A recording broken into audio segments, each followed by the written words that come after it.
सो praise Lord जय मसीह की सबको। सो परमेश्वर के नाम की महिमा हो। आज एक बार फिर से सुंदर समय के लिए खुदा ने एक बार फिर से आपके बीच आपके मध्य में आने के लिए समय दिया। सो पिता परमेश्वर के नाम की हम स्तुति करते हैं। आप सबको मेरी ओर से जय मसीह की। मेरे अजीज़ों, आज का जो हम विषय है वो विषय ये होने वाला है कि शैतान ने बड़ी चालाकी के साथ आज कैसे आराधना में भी मिलावट कर दिया। ये फुल टॉपिक आज वर्शिप या आराधना के ऊपर में रहेगा। कृपया वीडियो को पूरा देखें। कहीं आप भी मिलावटी आराधना तो नहीं कर रहे हैं। मेरे अजीज़ों, मिलावटी आराधना परमेश्वर के तक नहीं पहुंच सकती और ना ही हम मिलावटी आराधना के द्वारा परमेश्वर को प्रसन्न कर सकते हैं। परमेश्वर को प्रसन्न करने के लिए हर चीज़ परफेक्ट वचन के अनुसार होना ज़रूरी है।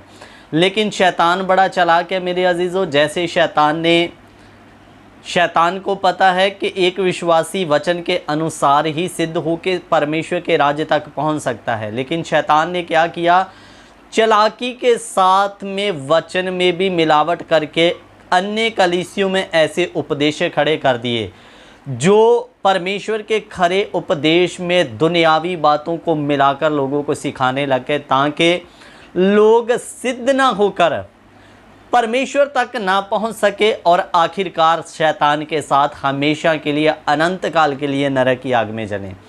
उसी रीति मुताबिक जैसे वचन में मिलावट होने के से शैतान ने दुनिया को भ्रमित कर दिया, वैसे ही सही आराधना परमेश्वर तक ना पहुंच सके शैतान ने बड़ी चालाकी के साथ आराधना में भी मिलावट कर दिया। सारी बातों को हम देखेंगे। बड़े ध्यान से इस पूरे विषय को सुनिए। अजीज़ों, जैसे आजकल इस दुनिया में हर चीज़ मिलावटी मिल रही है और कहाँ इंसान की आयु 120 से रहते रहते 70 और 60 साल की हो गई। बहुत कारणों में से एक कारण ये भी है कि आज की चीज़ें जो हम खा रहे हैं वो एक भी शुद्ध नहीं मिल रही। दूध मिलावटी, जो हम फल खा रहे हैं उन टीका जहाँ ऐसे हानिकारक दवाइयाँ लगाकर उनको पकाया जा रहा है, उनको जल्दी बड़ा किया जा रहा है ताकि हमारा मुनाफा जहाँ प्रॉफिट हो सके। तो जैसे मिलावटी चीज़ें खाने से एक व्यक्ति तंदुरुस्त या अच्छा उसका पालन पोषण नहीं हो सकता, उसी रीति मुताबिक मिलावटी वचन और मिलावटी आराधना करने के द्वारा भी हम परमेश्वर को प्रसन्न या हमारा आत्मिक जीवन भी आगे नहीं बढ़ सकता। अजीज़ों, पुराने नियम की आराधना, सबसे पहले मैं आपको बताना चाहता हूं कि पुराने नियम की आराधना कैसी थी और नए नियम की आराधना क्या है और आज मिलावटी आराधना शैतान ने कैसे खड़ी की। सबसे पहले हम देखेंगे पुराने नियम की आराधना। पुराने नियम की आराधना में बहुत से बाहरी प्रकटीकरण थे, जिनमें से नंबर 1 था परमेश्वर के सामने में धूप चढ़ाना। याजक जाता था और परमेश्वर के अति पवित्र स्थान में उस धूप को धुखाया करता था, चढ़ाया करता था, और जब उसका धुआं तंबू में उड़ जाता था तो परमेश्वर उस धुएं से भी बातें करता था। ये भी आराधना की एक कड़ी थी। नंबर 2, बलि करना। बलि किए बिना भी आप परमेश्वर के करीब नहीं पहुंच सकते। अगर आपको प्रभु के करीब जाना है तो पापों की माफ़ी के लिए सबसे पहले बलिदान करना पड़ेगा। जानवरों की बलि देना ये भी पुराने नियम की आराधना का एक हिस्सा था। और इसी रीति मुताबिक जैसे हम भजन संहिता 149 पढ़ते हैं कि तुम डफ बजाते हुए नाचते हुए परमेश्वर की स्तुति करो, और ये भी पुराने नियम की आराधना में एक बाहरी प्रकटीकरण था। लेकिन मेरे अजीज़ों, जब हम प्रभु यीशु मसीह के युग में आते हैं, अनुग्रह के युग में, या प्रभु यीशु मसीह के नए नियम को जब हम पढ़ते हैं, तो मेरे प्यारों, इस नए नियम की आराधना में बाहरी प्रकटीकरण बिल्कुल ख़त्म हो गए। धूप की आराधना ख़त्म हो गई। अब परमेश्वर को धूप की आराधना की जगह एक टूटे हुए मन की आराधना चाहिए। इसीलिए वचन में लिखा, परमेश्वर टूटे मन वालों के समीप है। और मेरे अजीज़ों, जानवरों के बलिदान की जगह में हमारा होठों का बलिदान परमेश्वर को चाहिए, क्योंकि सबके लिए अब प्रभु यीशु मसीह कीमत चुका दिया। बार बार बलि करने की ज़रूरत नहीं है। उसी रीति मुताबिक नाचने की जगह में नए नियम में अजीज़ों, आत्मा और सच्चाई की आराधना आ गई। आत्मा और सच्चाई की आराधना में बाहरी प्रकटीकरण कोई नहीं है। परमेश्वर आत्मा है और आपका आत्मा आराधना में परमेश्वर के साथ एक होना है, और इसमें अब बाहरी दिखावा नहीं, सच्चाई के साथ आपको परमेश्वर के साथ में जुड़कर एक सच्ची आराधना करनी है अजीज़ों। लेकिन शैतान ने आज कलीसियों में बहुत बार आराधना में मिलावट पैदा कर दी। आज बहुत सारी कलीसियों में परमेश्वर के साथ ना जुड़ते हुए आराधना में शारीरिक मनोरंजन करके लोग घरों को चले जाते हैं, आ जाते हैं, और आराधना जो कि एक विशेष करके परमेश्वर के साथ बातें करने का एक प्रोग्राम था, उस प्रोग्राम में हम प्रभु के साथ ना बातें करते हुए शारीरिकता में प्रभावित होकर नाच कूद कर घरों को आ जाते हैं। ये सही आराधना नहीं है मेरे अजीज़ों। आराधना का मतलब आप जब आंखें बंद करके परमेश्वर के साथ में जुड़ते हैं तो आप किसी मनुष्य को नहीं देखते हैं, आप उसमें अपने सृजनहार परमेश्वर को देखते हुए उसके साथ बातें करते हैं। इसलिए वचन में लिखा यूहन्ना 4:24 में, परमेश्वर आत्मा है और अवश्य के उसकी आराधना करने वाले भी आत्मा और सच्चाई से आराधना करें।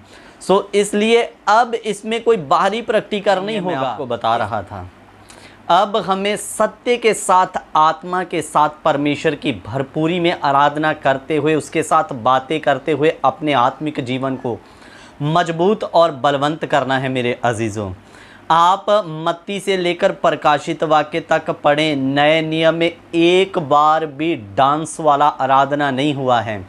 आप दाऊद की और भजन संहिता 149 को लेकर नए नियम की आराधना में डांस नहीं घुसा सकते हैं मेरे अजीज़ों, क्योंकि नए नियम की आराधना आत्मा और सच्चाई की आराधना है। और इब्रानियों की पत्री उसका 12 बाब उसका 28 वचन भी हम देख लेते हैं।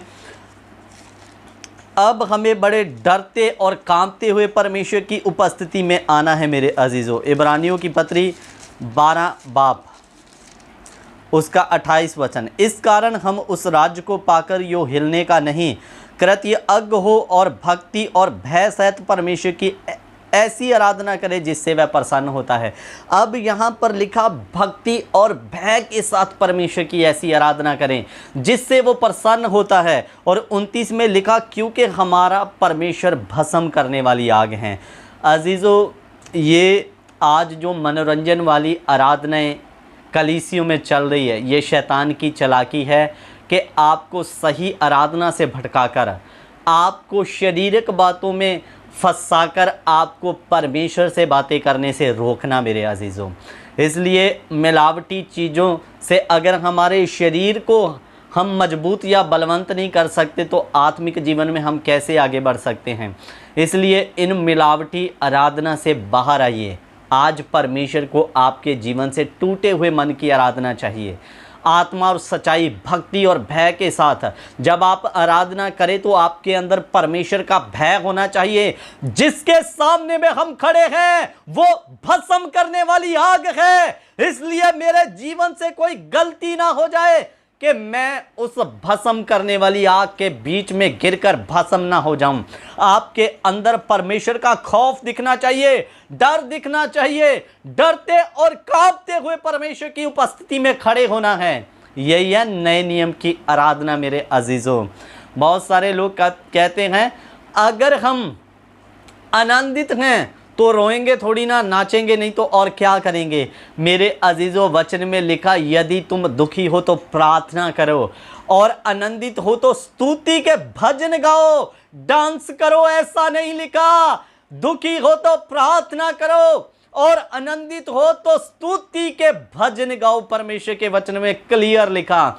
आप कौन कौन सी मनगढ़ंत बातों को लेकर लोगों को क्लैरिफाई या क्लैरिटी देते हैं, ऐसे नहीं तो ऐसे करेंगे, नहीं तो कैसे होगा। मेरे प्यारों, हम हर बात आपको वचन से सिखाने की कोशिश करते हैं। वचन में लिखा दुखी हो तो प्रार्थना करो, आनंदित हो तो स्तुति के भजन गाओ, नाचना नहीं। आज आराधना में शारीरिक बातों को ना लाएं, परमेश्वर के साथ जुड़ें ताकि आपको उसका सही बेनिफिट मिल सके।